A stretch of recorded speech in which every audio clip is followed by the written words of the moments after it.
C'est l'heure du sonneur. Et c'est sonneur police-justice avec Alexandre Langlois et Régis de Castelnau. Bonjour à tous les deux. Bonjour Clémence. Merci d'être toujours Alors, là. On ne te voit pas, nous, par contre. Bon, vous allez me récupérer, c'est pas très grave. Ça arrive. On est un petit peu en décalage aujourd'hui. Alexandre Langlois, Essayer la démocratie au bal masqué de la Macronie, édition Telma, c'est votre dernier livre. Et Régis de Castelnau, votre blog Vue du droit et le livre Une justice politique aux éditions L'Artilleur. Évidemment, on revient sur cette actualité qui peut changer aussi la nôtre. Donald Trump a été élu hier, 47e président des États-Unis. Je vous renvoie d'ailleurs, chers amis, à cette matinale incroyable que nous avons vécue hier, puisque nous avions les résultats qui tombaient progressivement. D'ailleurs, une matinale qui a dépassé les 115 000 auditeurs seulement sur cette matinale, auditeurs YouTube, et sans compter évidemment toutes les autres plateformes. Donc n'hésitez pas à aller la voir. Le discours de Trump traduit par un Québécois est quand même assez succulent. Donc voilà, n'hésitez pas à aller voir tout ça. Et nous sommes, au passage, j'en profite pour vous dire que nous avons atteint, je crois, ou presque les 250 000 abonnés. J'attends qu'on me fasse des petits signes. Mais en tout cas, pas merci. Encore, mais pas un encore, petit peu d'avance, voilà. Mais un petit peu, mais on y est presque. Donc ça, on peut le terminer d'ici la fin de semaine. Et je vous remercie vraiment pour votre aide. Et justement, ce super succès, ça nous honore énormément. Alors, allons dans le vif du sujet pour revenir à Donald Trump, qui a gagné donc non seulement élection, le Sénat a été gagné par les Républicains, et puis très proche de gagner la Chambre des représentants, donc l'ensemble du Congrès par les Républicains. Évidemment, ça fera tapis rouge pour les Républicains et pour Donald Trump et sa politique. Et d'un autre côté mainstream, là c'est quand même la grosse déprime. Je vous cite quelques tweets qu'on a pu récupérer, mais il y en a masse. Mais j'ai des bunkers des étoiles qui écrit « Aujourd'hui, grosse victoire du complotisme, du populisme et de la désinformation. Grosse victoire de Poutine, qui doit en ce moment siroter du champagne. Grosse défaite pour l'Occident. Grosse défaite pour l'Europe, qui va aussi pâtir économiquement de ce sinistre abruti. » Voilà. Ou encore, on a Julien Pain qui a tweeté « Et à la fin, c'est la désinformation qui gagne. » Je crois que vous allez voir l'image apparaître. À ce sujet, au sujet justement de ces journalistes peut-être qui n'ont pas voulu voir ce qui se passait réellement dans le pays réel. Tiens, je vous en cite un autre sur LCI, Charles Adams, un soutien visiblement de Kamala Harris, qui l'appelait déjà présidente avant même qu'elle ne soit élue, enfin, puisqu'elle n'a pas été élue d'ailleurs. C'était donc le jour des élections. Je vous propose de l'écouter et ensuite on commente tout ça.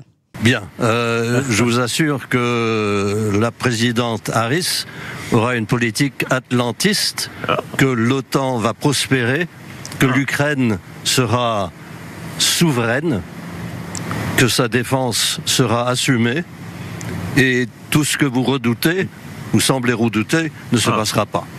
Voilà, ils sont bons les experts d'LCI. Alors, Régis de Castelnau pour commencer.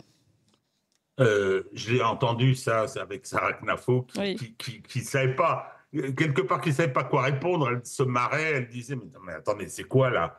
Ce que je constate à cette occasion, c'est la capacité d'auto-intoxication. C'est-à-dire qu'il y avait la représentante aussi, je ne sais plus sur quelle chaîne, la représentante du Parti démocrate en France qui disait mais non, vous inquiétez pas, tout va bien et tout, alors que c'était déjà perdu. Oui. Et puis alors il y a ce journaliste dont je me rappelle plus le nom, ce journaliste de France Inter qui disait Kamala c'est formidable, c'est la candidate qui va affronter le masculiniste et toutes les conneries possibles. Mais alors, comment se fait-il qu'il soit pas licencié, qu'il soit pas sur le trottoir aujourd'hui? Alors bon, ça c'est chez nous. La Schadenfreude d'hier, ça a été un grand bonheur. J'ai des stocks de pop-corn qui ont été largement entamés. Non, ce que je voudrais dire, c'est que je ne mesurais pas à ce point hier l'importance de l'événement. Alors, je ne suis pas un grand fanat du personnage Trump. Bon, c'est du populisme de droite, mais bon, ça concerne les Américains. Et j'ai le plus grand respect pour le peuple américain qui se débrouille avec ça. Non, ce que je veux dire, c'est que ce qui s'est passé hier raconte énormément de choses politiquement. La première qui m'a sauté aux yeux ce matin, c'est la preuve irréfutable de la fraude massive de 2020. Moi, dès le début, et je me suis fâché avec des amis à ce sujet, je me rappelle d'Olivier Berruyer, il disait « mais il n'y a pas eu de fraude ». Alors que, je veux dire, j'ai la prétention de bien connaître le droit électoral, je l'ai pratiqué massivement. Oui. Bon, donc, alors, français, allez-y, bien ça nous sûr, intéresse particulièrement. Donc, qu'est-ce que je constate? Alors, je l'avais dit à l'époque, j'avais dit, mais écoutez, 40 millions de votes par correspondance. En France, le vote par correspondance est interdit parce que ce sont les autoroutes de la fraude. Le principe de toute élection, c'est qu'il y a des fraudes. Oui, il y a des fraudes parce que les hommes sont les hommes, et les femmes aussi, donc on veut gagner, donc on essaye de forcer le destin, hein, et les règles sont là pour l'empêcher, pour le contenir, et que le scrutin soit sincère. Hein. Donc, mais venir dire, il y a les élections les plus propres de l'histoire, celle de 2020 aux États-Unis, mais c'est plus que grotesque. Donc, j'avais constaté à cette époque. Et là, qu'est-ce qu'on voit? On voit, avec le résultat d'hier, que les résultats de 2020 étaient impossibles. Impossible. Le nombre de voix obtenues par Biden par rapport au vote normaux des démocrates, c'est pas possible. Il y a une carte, j'ai publié ça ce matin sur Twitter, qui est formidable. Vous savez qu'aux États-Unis, c'est le foutoir. David Lane est venu chez vous, il a écrit des articles remarquables, il a fait un super boulot pour expliquer ce que c'était que ce système. Ce système, il avait un mérite, c'est le foutoir. C'est absolument pas comment dire, possible qu'ils garantissent un scrutin sincère, mais le problème, c'est qu'il y a un consensus. Il y avait un consensus aux États-Unis, et même s'il y avait des fraudes, même si on faisait n'importe quoi, tout le monde acceptait. Hein. En 2000, Bush a été désigné, non pas élu, désigné par la Cour suprême après que son frère est gouverneur de la Floride et multiplié les fraudes. Et donc, il était en avance grâce à la Floride. À la fin, comme on n'arrivait pas à s'en sortir au bout d'un mois, si vous vous rappelez, la Cour suprême a dit non, ce sera Bush. Al Gore, qui a été volé, a accepté. Donc, il y avait ce consensus. Il n'existe plus. Et la petite carte que j'ai publiée ce matin, c'est celle qui est relative à une technique que je trouve extraordinaire, c'est que dans certains États américains, on peut voter sans justifier de son identité. Oui. Bonjour, voilà, je suis là, je vote, je m'appelle machin, je vote. Ah, très bien, hein, bon, au revoir et merci. Mais c'est insensé, quoi, c'est insensé, n'importe qui, toutes les manipulations. Et qu'est-ce qu'on voit ce matin sur les cartes? C'est que les États gagnés par Kamala Harris sont tous les États qui ne contrôlent pas l'identité. Parce qu'il y a beaucoup d'États qui ont dit « Ok, maintenant c'est bon, ça va », et qui l'ont imposé. Il y a des cours suprêmes dans les États démocrates qui ont annulé les lois qui imposaient la justification de l'identité. Vous expliquez ça à un juge français, qu'il n'y a pas besoin de justifier son identité, hein, il a les cheveux qui se dressent sur la tête, mais il vous prend pour un fou. Enfin, donc, c'est fantastique. Alors, je vais essayer de travailler un peu plus de façon plus approfondie là-dessus, mais sur ce qui s'est passé en 2020, justement sur la preuve maintenant irréfutable de la fraude et l'importance de ce fait-là, de ce qui vient de se produire. C'est-à-dire que, vous savez que 35% des démocrates, puisque là-bas on s'affiche, hein, dans ses préférences de parti. On met ses panneaux dans son 35% jardin. Disent que les élections ont été truquées en 2020. Je pense que ça va être beaucoup plus maintenant. Et que par conséquent, Donald Trump, qui est manifestement quelqu'un de rancunier, va remettre de l'ordre, il va régler un certain nombre de comptes. Cela étant, il a intérêt à le faire. Asselineau le disait hier, il a intérêt à le faire parce que sinon, il va s'exposer à nouveau. Vous vous rendez compte de ce qu'ils lui ont fait pendant 4 ans? 2 empêchements, on lui a volé une élection, 2 empêchements, des procédures judiciaires à n'en plus finir, que j'ai étudiées, totalement farfelues, 3 tentatives d'attentat, dont une semble bien avoir été perpétrée avec la complaisance, sinon la complicité du secret de service chargé de le protéger. Donc, il a intérêt à remettre de l'ordre, franchement. Mais là, je pense qu'il a les moyens politiques. Donc, pour résumer sur cet élément, parce qu'en effet, j'avais lu vos tweets et je trouve que c'est très intéressant de vous avoir et de vous entendre sur ce sujet. La preuve, vous considérez que ces résultats sont tellement énormes, finalement, en faveur de Donald Trump, que c'est la preuve en soi d'une fraude de 2020? Oui. Par son décalage. Argument.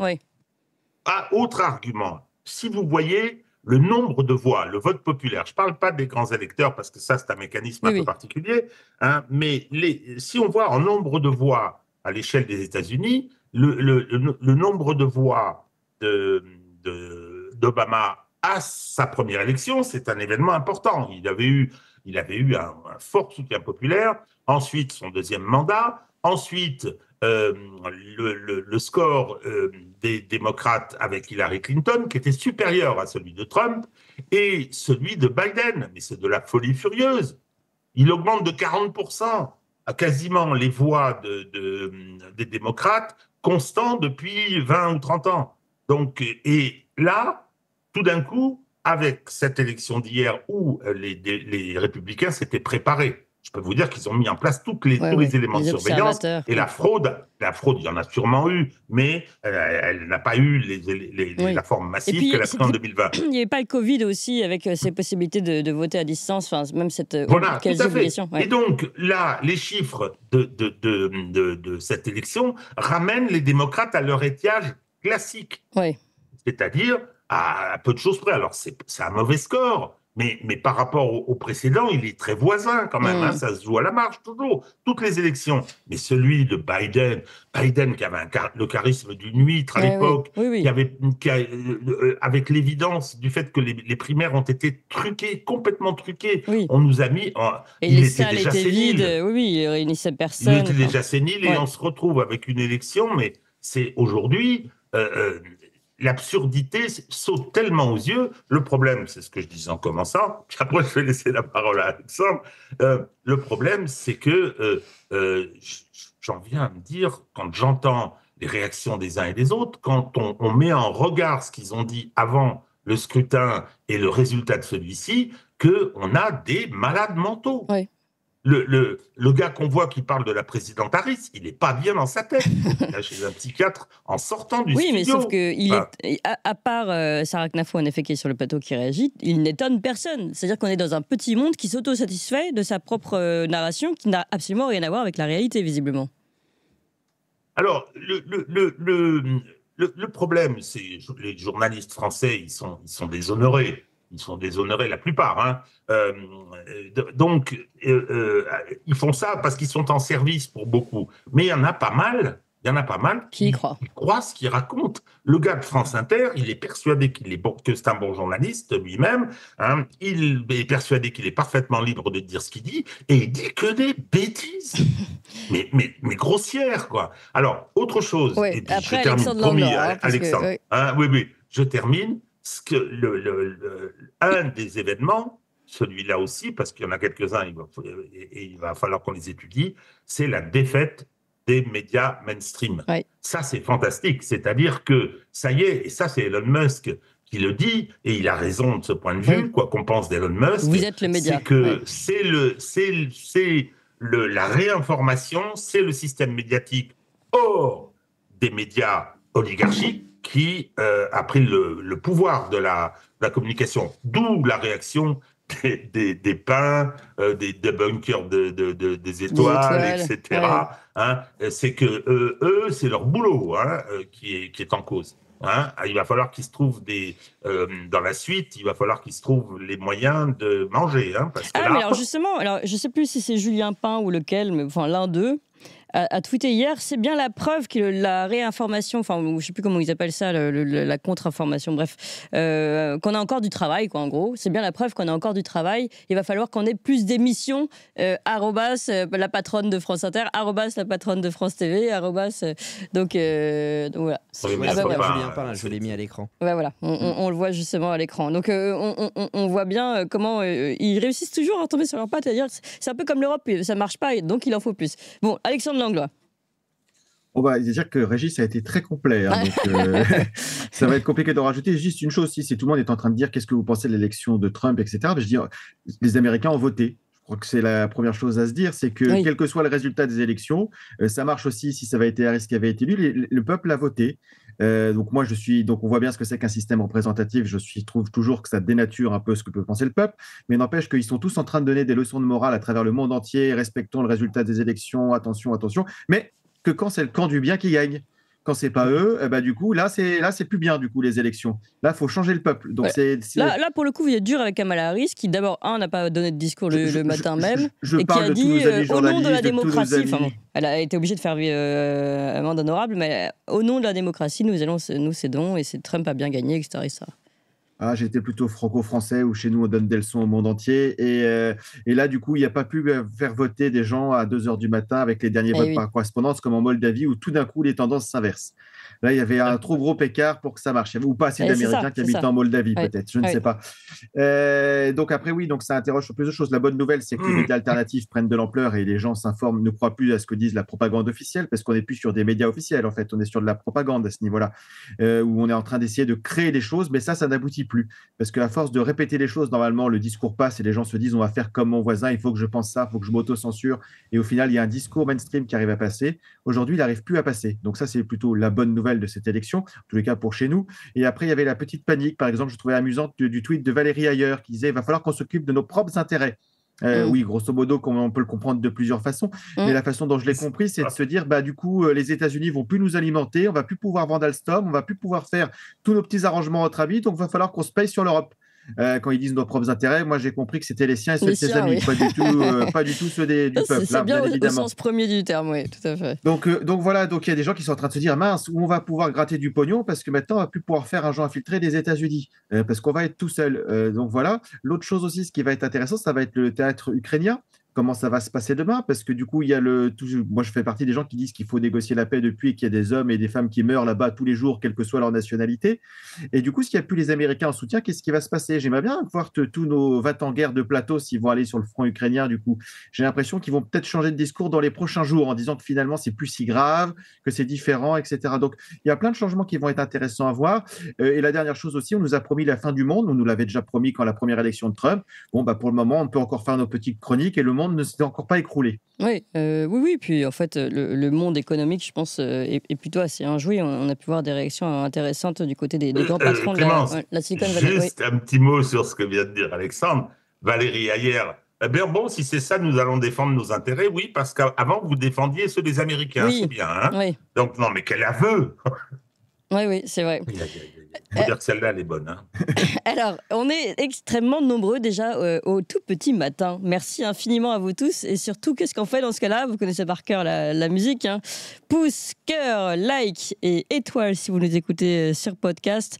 Allez-y, poussez-nous. Hier, on était, je crois, 13 000 sur YouTube à un tenté. Donc, évidemment, quand on cumule avec ceux qui étaient déjà partis, etc., on arrivait déjà à 80 000 à la fin ou 100 000 à la fin de l'émission.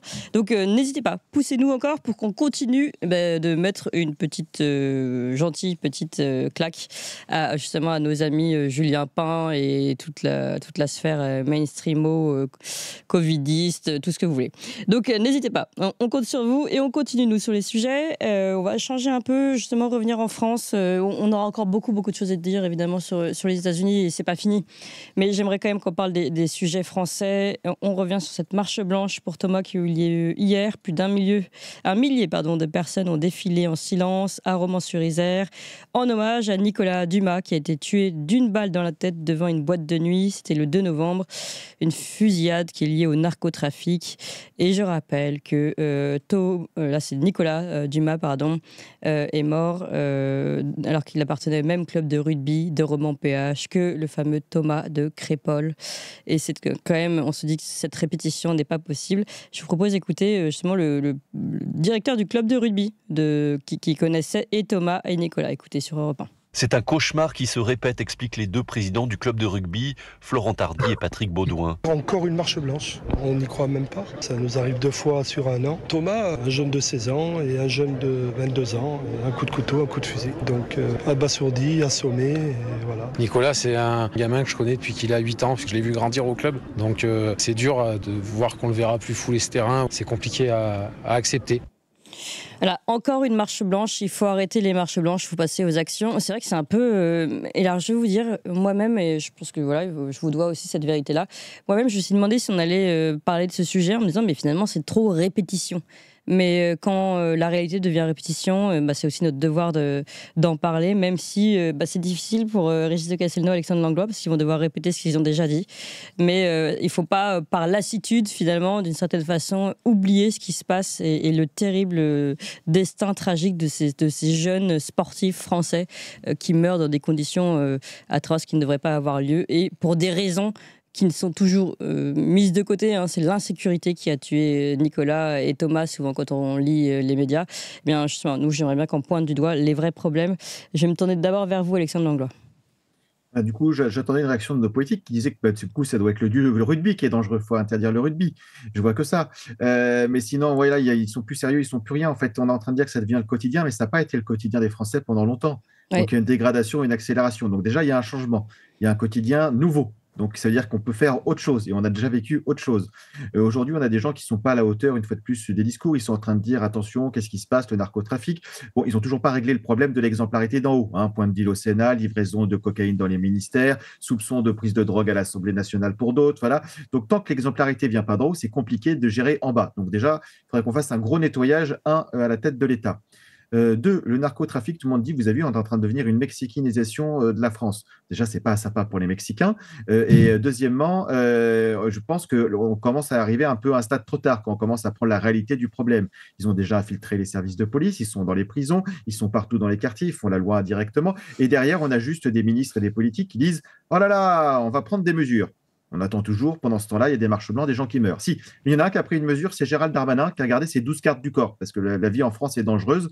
Et plutôt que de sécuriser l'ensemble des Français, il a préféré se sécuriser personnellement. Parce qu'il a bien conscience qu'il y a un problème d'insécurité, comme Macron l'avait constaté également, en doublant son nombre de cartes du corps quelques temps après son arrivée à l'Élysée. Donc, ce qui veut dire que nos politiques ont bien conscience du problème, mais si jamais pouvaient se déplacer en sécurité en France, ils n'auraient pas besoin de doubler leur protection rapprochée. Ils pourraient bénéficier de la sécurité globale de tous les Français. Et derrière ça, ce qui est dramatique, c'est qu'en général, quand les gens veulent se défendre, les gens ne peuvent pas se défendre. C'est les honnêtes citoyens qui se défendent qui se retrouvent derrière les barreaux et devant la justice. Parce qu'aujourd'hui, on a un code pénal qui protège les auteurs d'infractions plus que les victimes. Ça ne change pas. Donc, effectivement, il y a toujours la présomption d'innocence et c'est pour ça que le code pénal, le procédure pénale a été pensé, mais derrière, le problème, c'est qu'il n'y a rien qui a été pensé pour les victimes. Aujourd'hui, il n'y a toujours rien. Dans les commissariats, quand les gens viennent en tant que victimes, on leur dit « Attendez, vous êtes chronométrés parce qu'on n'a pas assez d'effectifs, donc vous avez 5 minutes pour votre plainte. » Et à partir de ça, il faut prendre la suivante. Donc, je veux dire, l'accompagnement des victimes est au proche du niveau 0. Quand il faut de l'empathie, nous, on a des chiffres statistiques et de la bureaucratie. Je rappelle également donc, que les services de police et de gendarmerie n'arrivent pas à recruter, les gens s'en vont, démissionnent, n'y croient plus en fait. Donc, il y a tout un problème de maladie générale de la société, mais parce que la tête est pourrie, à mon sens. Quand on aura réglé ce problème-là, je pense que le reste pourra avancer. Oui. Alors, Régis de Castelnau, pardon. C'est effectivement, il y a une accélération, c'est le terme qu'a utilisé Alexandre, il a raison. Dans tous les domaines, il y a une accélération. Il y a une accélération de l'effondrement. L'espace public en France n'est plus contrôlé. Il n'est plus contrôlé du tout. Il n'est plus contrôlé du tout. Alors, il y a tout un tas de responsabilités, c'est-à-dire que, effectivement, on a un ministre de l'Intérieur qui va vous donner des coups de menton, qui a un discours très répressif, qui se fait prendre en photo avec des chiens, mais derrière, qu'est-ce qui se passe? Alors moi, je vais de nouveau intervenir à partir de ma compétence, mais la justice, enfin, c'est quand même extraordinaire dans l'affaire de Crépol. Il y a des décisions de justice qui ont été rendues. Je parle bien de l'affaire de Crépol. De Thomas, les décisions de justice, ce sont des militants qu'on nous présente comme d'extrême droite qui ont été condamnés pour des tweets, pour des paroles, des interventions, des manifestations. Mais les auteurs de ces crimes, ils seront jugés dans 5 ou 6 ans. Regardez le temps que ça a pris pour l'affaire Paty, c'est pas normal, ça, voyons. Oui. Ça n'est pas normal. Je prends l'exemple de Crépol. Oui, Régis, attendez, juste pour que ce soit clair, parce que je ne suis pas sûre que tout le monde l'ait bien au clair, parce que c'est important ce que vous dites. C'est-à-dire que les criminels de Thomas, qui ont donné un coup de couteau dans le dos ou dans le ventre de Thomas, c'était dans le ventre, je crois, eux ne sont pas encore jugés. Enfin, ou lui. Ils ne sont pas près de l'être, hein, faites-moi confiance. Tandis que ceux, en effet, il y avait eu des petits jeunes, on va dire, qui sont allés, qui ont voulu montrer les muscles dans les quartiers dangereux de Romans-sur-Isère. Eux, eux ont été déjà condamnés. Évidemment. Ouais. Et puis, ils ont été poursuivis en urgence. Et je ne vous dis pas les réquisitions des procureurs.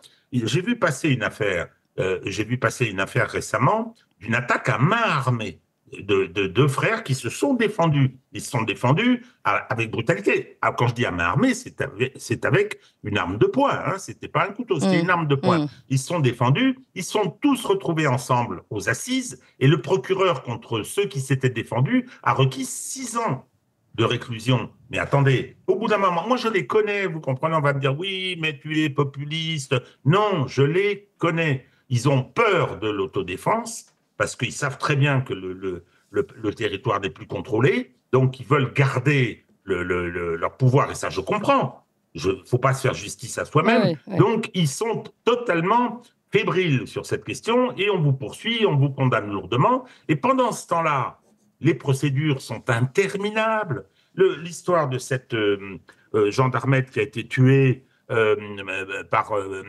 après un refus d'obtempérer, etc., ça fait 4 ou 5 ans que ça dure. Les auteurs ne sont pas... je ne suis pas passé en jugement, et ils ont été mis en liberté, ce qui n'est pas anormal. Vous voyez ce que je veux dire? C'est-à-dire que... Oui. Mais attendez, on Selon met la procédure. les moyens... Les magistrats se mettent enfin au travail. Si on comprend vos propos, ils ont plus peur de l'autodéfense que peur du crime contre ces jeunes. Thomas, Nicolas. Oui, parce qu'après, il y a la formation, il y a l'idéologie, il y a la culture, il y a la sociologie particulière du corps des magistrats, etc. Oui, bien sûr. Bien sûr, il y a ça. Quand on parle du laxisme de la justice, le laxisme, il se calcule par rapport au nombre d'infractions qui ne sont pas poursuivies par an. On est à près de 2 millions d'infractions avec auteur connu. Il s'agit de la lenteur de ces procédures. Et lorsque les peines arrivent, ce qu'a dit Béatrice Brugère, qui est une syndicaliste magistrat, elle a dit, mais attendez, c'est parce que ces décisions interviennent trop tard. Elles interviennent trop tard. Donc là, il y aurait véritablement, je parle de... C'est pas la solution miracle, mais c'est une des solutions que personnellement je préconise à partir de ce que je suis, c'est enfin qu'on mette les moyens et que les procédures soient diligentes. Quelqu'un qui a commis un refus d'obtempérer meurtrier, au bout d'1 an, il a sa peine et il l'exécute. Alors que quand vous condamnez quelqu'un 5-6 ans après, il s'est peut-être réinséré, etc. Mais ça, attendez, oui, il s'est réinséré. Ah oui, mais on ne va pas l'envoyer en prison parce que ça y est, il a du boulot, puis il s'est marié, il a un enfant ou que sais-je. Ben oui, mais non, c'est pas comme ça que ça doit fonctionner. Et on arrive à une situation où cette histoire, elle est du club de rugby, alors compte tenu du rapport que j'ai avec ce sport, c'est terrible, quoi. Ouais. C'est terrible et c'est un symptôme, c'est un symbole et ça témoigne de ce que Alexandre qualifiait d'accélération. Ouais. C'est impressionnant. Si vous pensez à la France d'il y a 2-3 ans et que ce que vous voyez qui se passe maintenant, parce que le week-end... Il y a 2-3 ans ou il y a 20-30 ans? Parce que 2-3 ans, c'était quand même déjà... Ouais. Non, je parle bien d'il y a 2-3 ans. 2-3 ans, c'est l'accélération. Vous n'aviez pas le lundi matin la chronique, parce que, y compris que la question du déplacement des migrants qu'on abandonne dans les campagnes, dans les campagnes, dans les villes, etc. Donc c'est criminogène cette façon d'opérer. Oui. Je pense que quand je dis 2-3 ans, on n'avait pas le lundi matin dans les médias la chronique de toutes les fusillades aux 4 coins de la France. Parce que c'est de ça dont on parle. Oui. On est à combien, Alexandre, on est à combien de morts dus au trafic de drogue à Marseille depuis le début de l'année? C'est considérable. Je ne sais pas, dans les faits ou dans les chiffres, parce que les statistiques, a priori, ils baissent tous les ans, donc ils ont des chiffres négatifs donc dans les tableaux statistiques du gouvernement. La réalité est autre, comme les gens peuvent le subir. Donc je ne sais pas, qu'ils arrivent à maquiller les chiffres. Donc malheureusement, faire confiance au gouvernement qui ment, c'est compliqué. Ouais. Alexandre, vous voulez réagir une dernière fois sur ce qu'a dit Régis? Sur ça, il y avait une chose aussi sur le fait que l'autodéfense ne plaît pas aux magistrats. Les magistrats sont là pour défendre un système. Et s'ils devaient accuser, dire que les gens qui sont en autodéfense, c'est parce qu'il y a une défaillance de l'État, ils devraient se retourner contre l'État, qui n'a pas assuré son travail d'assurer la protection de la population, qui est quand même garantie dans la Constitution, le droit d'aller de circuler librement et en sécurité. Donc du coup, s'il n'y a pas ça, il faudrait se retourner contre l'État. Et là, ça veut dire que l'État devrait mettre les moyens, rendre des comptes, etc. Et du coup, non, on ne peut pas faire ça. On peut pas faire ça. On préfère donc, une fois de plus, taper sur l'honnête citoyen et laisser les gens s'organiser. Parce que quand les citoyens s'organisent, ça pose des difficultés dans les quartiers parce qu'on dit non, c'est pas bien ce que vous faites. Par contre, que certains quartiers soient tenus par des mafias ethniques, là, ça ne pose pas de problème. C'est différent. Parce que je rappelle que la plupart, il y a des gens qui viennent en France, qui migrent pour des raisons économiques, tout ce qu'on veut. Et il y en a qui viennent profiter du fait du laxisme de la justice pour organiser des cartels. Et ceux-là, c'est eux qui font la loi. C'est le cas ce qu'il y a à Marseille quand le grand banditisme est mort. Là, j'ai regardé un petit film l'autre jour sur la French Connection. Et ce qui a pris la suite après, c'est ce que j'ai vécu comme époque. La suite, c'est les Maghrébins dans un quartier, les Comoriens dans un autre, et chacun tient son truc. Et là, ça pose pas de on vient pas réagir. On dit les quartiers sont tenus. Un petit peu qu'en fait, sur le modèle de la police britannique quand elle a été instituée. La police britannique, quand elle a été instituée, c'était on tient certains quartiers et on laisse certains quartiers s'autogérer. Et on a l'impression que c'est ce qui va se passer en France. Et justement, je voulais vous faire réagir à cette proposition du député macroniste Carl Olive, qui est député des Yvelines, qui a affirmé vouloir envoyer l'armée. On revient aux bonnes vieilles solutions qui traînent dans les cartons depuis une vingtaine d'années, peut-être une dizaine. Envoyer l'armée dans les quartiers pour lutter contre le trafic de drogue. Lui, il réagit à une succession de drames, et notamment à Nice, un jeune homme de 15 ans décédé lors d'un règlement de compte, qui serait donc une victime collatérale à Poitiers. Avant, il y avait eu un enfant de 5 ans qui avait été grièvement blessé par balle à Rennes, et encore un autre poignardé. Tout ça ne fait que s'ajouter à la terrible liste dont nous parlions tout à l'heure. Alexandre Langlois, ça vous a fait réagir, cette proposition de Carl Olive? Oui, parce qu'une fois de plus, on ne cherche pas à résoudre le problème, on cherche à faire de la communication politique. Déployer l'armée, je rappelle, l'armée n'a pas un rôle de défense du territoire, oui, mais contre des agressions étrangères.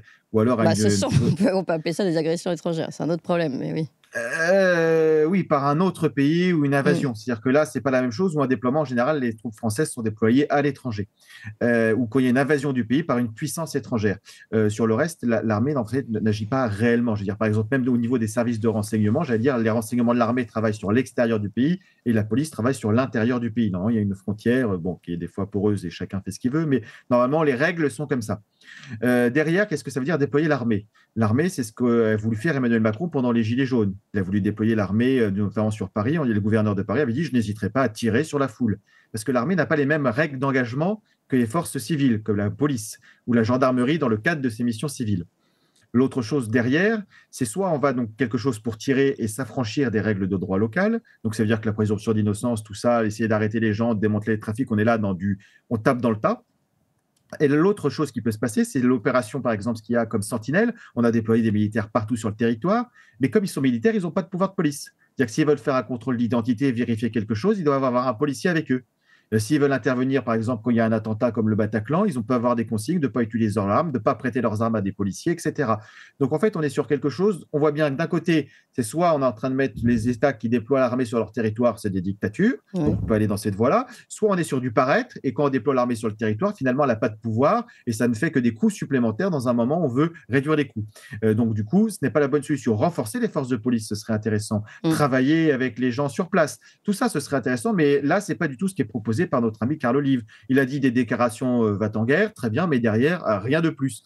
Donc, voilà où on en est. Et puis, il a été maire de Poissy. Poissy, ce n'est pas forcément exceptionnel comme ville. Voilà, il n'a pas spécialement défendu la police. Oui. Voilà, quand il y a eu des regroupements de services, etc., il n'a pas dit « je vais me battre pour que la police ait les moyens de travailler ». Oh non, faites comme c'est. Et moi, ce qui m'intéresse, c'est de briller chez Macron parce que j'ai une carrière politique avant tout. Donc, la différence entre les actes et les discours également sur le parcours politique de M. Carl Olive. Voilà, moi j'étais dans les renseignements dans les Yvelines, donc j'ai bien connu comment il travaillait et quelle est sa politique locale. Donc c'est pas brillant, voilà, c'est-à-dire qu'il n'a pas spécialement défendu la police. Oui. Donc on est sur des choses comme ça. Donc voilà, envoyer l'armée, moi je suis complètement opposé. Mettre des moyens, oui, mais on a les moyens de faire travailler les forces de police. Après, si on envoie l'armée, est-ce que derrière ça veut dire qu'il y a des procédures judiciaires ou pas? Parce que du coup l'armée n'est pas du tout habilitée pour faire des procédures judiciaires. On en revient au problème que Régis évoquait précédemment. Il faut que les peines soient données tout de suite. S'il n'y a pas de justice derrière, on n'a rien résolu. Et on n'a toujours pas résolu le problème. Est-ce qu'on enverra l'armée au Sénat et dans les ministères pour mettre fin au trafic de stupes de nos élites? Voilà. Grande question. Régis de Castelnau, allez, sur l'armée. Ensuite, je vous annonce tout de suite. Oui, allez-y. Carl Olive, j'ai pas envie qu'on se retrouve devant la 17e chambre correctionnelle pour Clémence, parce que j'aurais dit ce que je pense du personnage, hein, d'accord. Hein, parce que véritablement, non mais il est une honte pour le système politique français et une honte pour le Parlement. Mais à propos du Parlement, on en parle souvent. Comment va Monsieur Kerbrat, l'homme qui achète à des mineurs de 14 ans qui sont manifestement instrumentalisés par des réseaux, des drogues pour le chemsex, c'est-à-dire pour les partouzes. Comment va monsieur le sénateur Guerriot? Hein, il est toujours bien assis sur son siège. Hier, il y avait une confrontation avec la parlementaire qu'il avait attirée chez lui, qu'il avait endormie avec une drogue et dont elle dit qu'il a tenté de la violer. Elle dit, ce que dit le parquet, l'accusation aussi. Il est toujours assis sur son siège de sénateur. Quant à M. Pellerin, le député consommateur de hashish, de cocaïne et qui les propose à son fils, là, je n'accuse pas.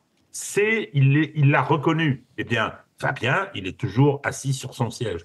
Ces trois cas racontent tout, Clémence. Ils racontent tout. Je suis désolé. Hein. L'irresponsabilité, on parle de narco-État, le haut est gangrené. Complètement gangrené sur cette question-là. Il y en a d'autres, politiques, etc. Mais ça, là-dessus, c'est gangrené.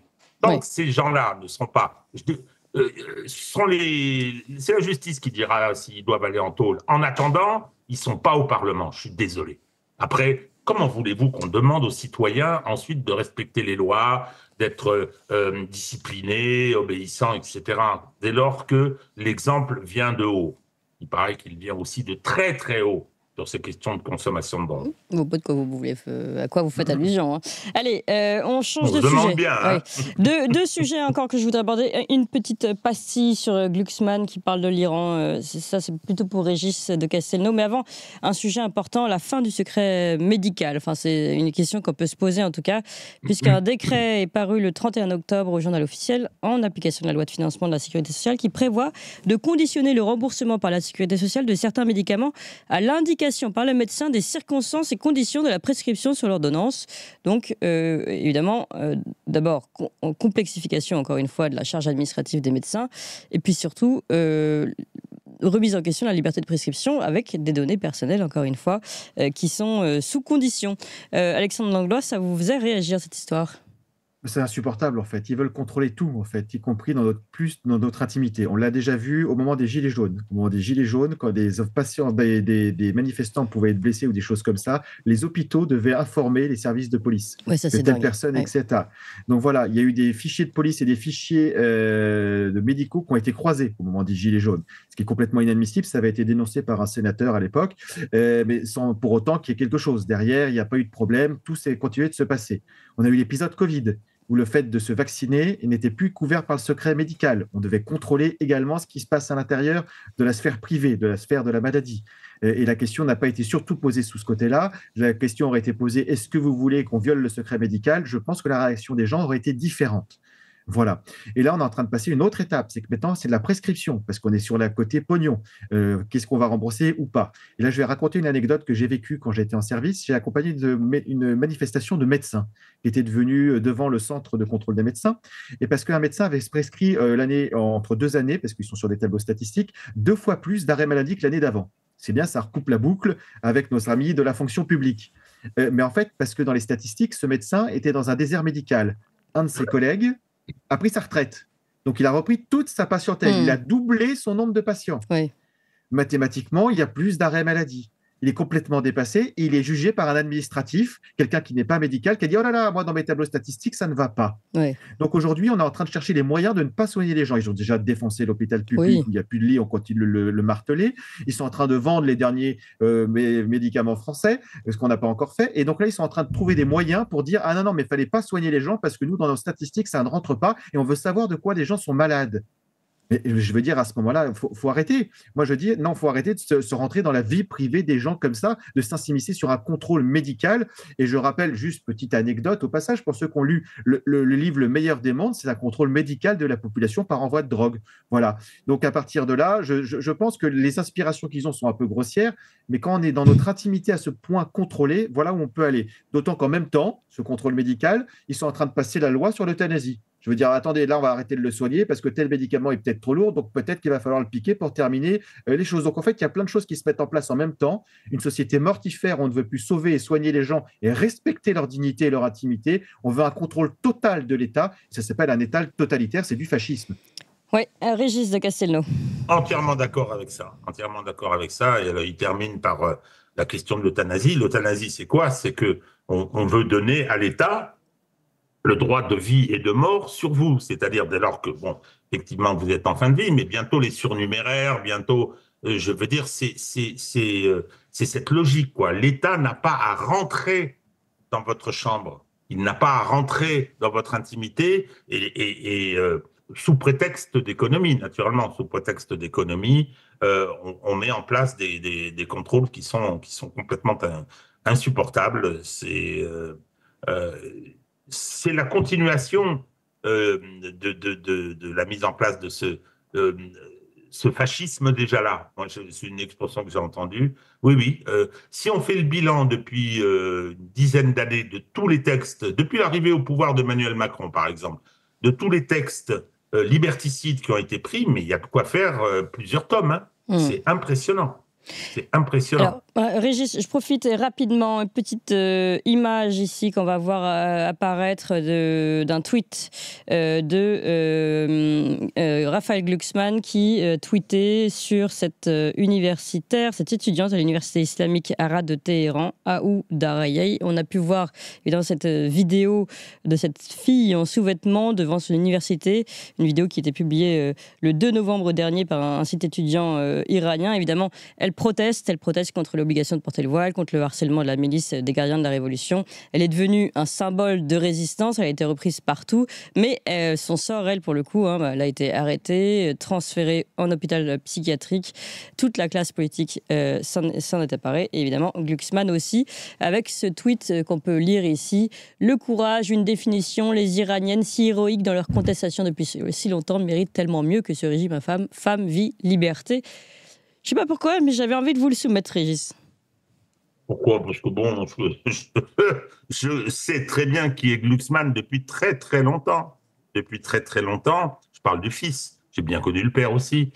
L'ancien Mao devenu un serviteur de l'Empire américain. Son fils a pris le même chemin. C'est un agent depuis très longtemps. Il a été en Géorgie faire un très très sale boulot. Aujourd'hui, naturellement, c'est assez extraordinaire ce qui s'est produit, c'est qu'on en a fait une personnalité de gauche. Il n'est absolument pas de gauche. Il a soutenu l'intervention américaine, l'agression américaine en Irak, il soutient toutes les mauvaises causes, et il joue ce rôle-là, et maintenant avec une diversion extraordinaire. Alors, concernant l'Iran, moi, j'ai été très touché par cette réaction de cette personne, un geste extrêmement fort qui va devenir iconique et qu'il est devenu d'ailleurs, oui. et qu'il est devenu. Simplement, j'aimerais bien que ceux qui ont soutenu, se sont prononcés, etc., soutiennent également les femmes palestiniennes qui prennent des bombes sur la figure absolument tous les jours et à qui on tue les enfants, parce que c'est des mères aussi là qui sont touchées, et que ceux qui s'emparent de cette cause ne le font pas parce que l'Iran est l'adversaire d'Israël, parce que c'est ça aussi. Bon, donc il y a une hypocrisie, il y a une tartufferie extrêmement importante. Cela étant, ou qui s'occupe de la France, parce qu'en France on suggère que c'est parce que les trottoirs sont trop étroits qu'il y a des soucis, et pas parce qu'il y aurait oui, bien sûr. Et puis dans les banlieues, quand on voit que à certains endroits il y a des fillettes de 8 ans qui sont bâchées, des fillettes de 8 ans, ce qui est une violence, il faut être tout à fait clair, ce qui est une violence. Bon, et là, faudrait mieux s'en préoccuper. Mais le problème aussi de cette initiative, je ne connais pas les détails. Alors après, on a essayé d'en savoir un peu plus sur les raisons de ce comportement. C'est pas très surprenant. Il semble qu'elle ait été envoyée dans un hôpital psychiatrique. Pas très surprenant dans la réaction de l'Iran des Mollahs. Ce que je dis également, c'est que nous, en France, on est très, très facilement donneurs de leçons et que malheureusement, on sait de ce point de vue américanisé, on ne connaît pas les pays étrangers, on ne sait pas vraiment ce qui s'y passe, personne ne s'y intéresse. On s'amuse souvent à faire des micro-trottoirs aux États-Unis pour demander citez-moi 2 pays étrangers. Oui. Alors là, on s'aperçoit d'une ignorance abyssale. J'aimerais bien qu'on le fasse en France également, pour voir un petit peu le résultat. Ça s'est terriblement, terriblement dégradé. L'Iran, c'est quelque chose de particulier. Ce sont les héritiers de la Perse. Il y a cette pression détestable pour moi. Pour quelqu'un comme moi, compte tenu des rapports que j'ai avec la religion, pour obliger les femmes à se voiler. Ce qu'il en est en réalité, comment cette société fonctionne, je ne sais pas bien. J'essaye de le connaître. C'est assez compliqué. C'est pas du tout un tout homogène. C'est plutôt un tout hétérogène. Ce qu'il y a simplement, c'est qu'on voit bien que qu'est-ce qu'il veut, Monsieur Glucksmann? Qu'est-ce qu'il veut? Il veut une révolution de couleur. Oui. Il veut déstabiliser au profit d'Israël. Il veut déstabiliser l'Iran, comme on essaye de déstabiliser la Géorgie, comme on a déstabilisé pour son plus grand mal la pauvre Ukraine, etc. Donc, voilà. Non, ce que je trouve... Non, mais ça, merci. L'imposture, c'est de présenter ce type comme un homme de gauche. Oui. Alexandre Langlois, très rapidement. Oui, très rapidement. Déjà, c'est qu'il y a beaucoup de politiques, Glucksmann et d'autres, qui viennent faire des tweets. À la différence de Régis, ils peuvent avoir des volontés, mais je ne pense pas qu'ils vont changer grand-chose avec leurs petits tweets, parce qu'ils se garderont bien d'agir après de façon politique ou de proposer quelque chose. Donc c'est très énervant. D'ailleurs, il y avait un compte Twitter qui s'appelait Les Lettres de Téhéran qui alertait sur la situation là-bas, qui a dit nous on arrête parce qu'en fait, il n'y a que des récupérations politiques idiotes, et personne ne s'occupe de notre problème chez nous. Donc au bout d'un moment, ça ne sert à rien. On abandonne et Glucksmann en tête, par exemple. L'autre chose derrière aussi qui est très intéressant, c'est que la personne est partie en hôpital psychiatrique et je rappellerai juste pour terminer que l'année prochaine, c'est la grande cause nationale en France. Oui. Envoyer les gens en hôpital psychiatrique. Non, pardon, gérer la santé mentale en France. Voilà. Donc, et je fais des raccourcis très, très méchants et je leur prête des attentions qu'ils n'ont sûrement pas. Non, bien sûr. Donc voilà. Nous, en France, on s'intéresse vraiment à la santé des gens. À la santé des gens, voilà, on n'a pas du tout à savoir combien d'antidépresseurs on va pouvoir vendre et est-ce que le nombre de suicides, donc quasiment 1 toutes les minutes, va diminuer en France. Donc voilà, je suis pas sûr. Par contre, ça va permettre de faire des choses comme ça en disant vous êtes un opposant politique, on va pouvoir continuer de psychiatriser la justice et d'arriver à des choses, s'inspirer des bonnes choses du régime des Mollahs pour contrôler sa population. Eh bien, merci beaucoup pour cette belle conclusion, Alexandre Langlois, Régis de Castelnau. On est extrêmement nombreux ici, on est 7000 en direct autenté. Maintenant, je précise en direct autenté, ça veut dire on est déjà au moins 15 000 à être passés sur cette matinale ce matin. De plus en plus, vous l'avez compris, c'était notre conclusion hier aussi, se détournent des médias mainstream qui ne font peut-être pas forcément leur travail pour des médias alternatifs, des blogs d'information, des interviews différentes. Et c'est le cas ici, on le voit ici en direct. Donc merci infiniment à vous.